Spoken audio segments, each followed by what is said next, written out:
Unit 44 Shakespeare and His Time. Introduction. Shakespeare. The name alone evokes the grandeur of the English language. No other writer has captured the complexities of the human soul with such precision. His characters, ranging from kings to fools, embody an astounding psychological depth.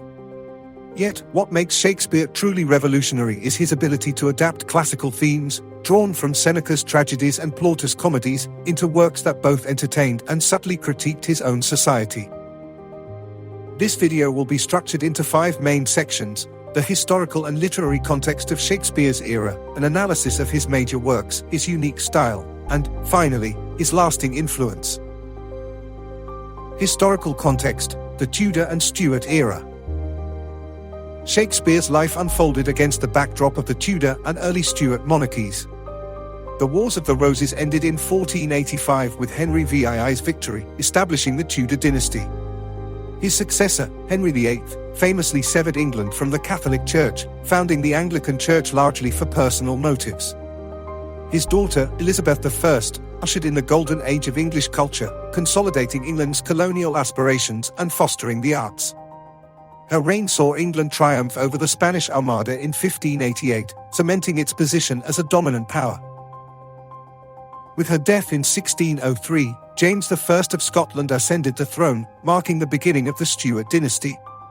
Although less popular in England, James played a key role in literary culture, commissioning the King James Bible and supporting theatre, including Shakespeare's company, which was renamed the King's Men in his honour.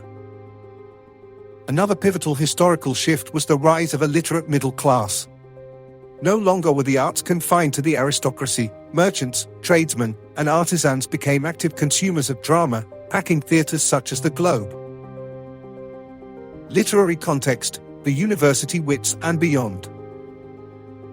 Before Shakespeare, English drama was already undergoing a transformation. A group known as the University Wits, Cambridge and Oxford-educated playwrights, revolutionized theatre, merging classical influences with contemporary themes. Chief among them was Christopher Marlowe, whose plays, such as Dr. Faustus and Tamburlaine, introduced unrhymed iambic pentameter, or blank verse, now synonymous with Shakespearean drama. Philip Sidney and Edmund Spenser also left their mark on the era's literary landscape. Sidney's defense of poesy championed the transformative power of literature, while Spenser's The Faerie Queene set a new standard for English epic poetry. However, it was drama that captured the public's imagination, culminating in the works of Shakespeare. Shakespeare's works, genres and masterpieces. Shakespeare's career spanned multiple genres.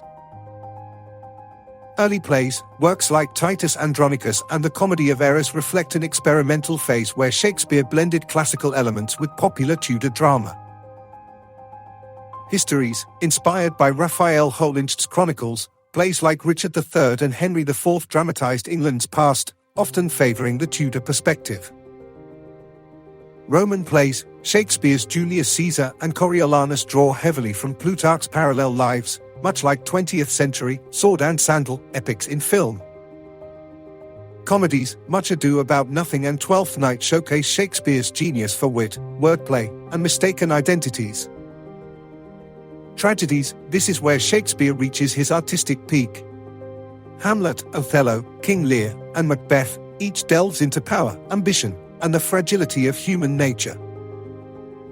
Late romances, plays like The Tempest and The Winter's Tale combine magic, reconciliation, and philosophical depth. Shakespeare's style and linguistic innovations. One of Shakespeare's greatest achievements is his transformation of the English language. Scholars estimate he coined around 1,600 new words and expressions still in use today, including bedazzled, swagger, assassination, and foregone conclusion. His mastery of iambic pentameter lent his works both musicality and rhetorical power. Importantly, he knew when to break from meter, using prose for comic characters and elevating verse for moments of grandeur. His soliloquies, such as To Be or Not to Be, exemplify his ability to delve into the psychology of his characters with unparalleled nuance. Additionally, Shakespeare often placed his plays in distant lands, ancient Rome, Denmark, Verona, to critique Elizabethan society indirectly, thereby evading censorship while engaging in political commentary. The enduring influence of Shakespeare. When sorrows come, they come not single spies, but in battalions. This quote from Hamlet, which is still used today in everyday language, shows how Shakespeare's influence extends beyond literature. His themes, power, jealousy, love, and betrayal, remain universal, resonating in adaptations from Curos's Throne of Blood, Macbeth, to Baz Luhrmann's Romeo and Juliet. Even contemporary storytelling, from political dramas like House of Cards to animated films like The Lion King, Hamlet owes a debt to Shakespeare's narrative structures. As Ben Jonson famously wrote, Shakespeare was not of an age, but for all time. His ability to encapsulate the human condition ensures that, centuries later, we continue to study, perform, and find new meaning in his works. Conclusion and recommended reading. For further reading, I highly recommend Harold Bloom's Shakespeare, The Invention of the Human, which explores how Shakespeare shaped our understanding of psychology and identity. Another valuable resource is The Age of Shakespeare by Frank Kermode, which situates his works within their historical and cultural milieu. Whether you are a scholar or an enthusiastic reader, Shakespeare remains an essential figure whose insights into the human experience continue to captivate and enlighten. Stay curious, keep exploring, and most importantly, keep reading Shakespeare.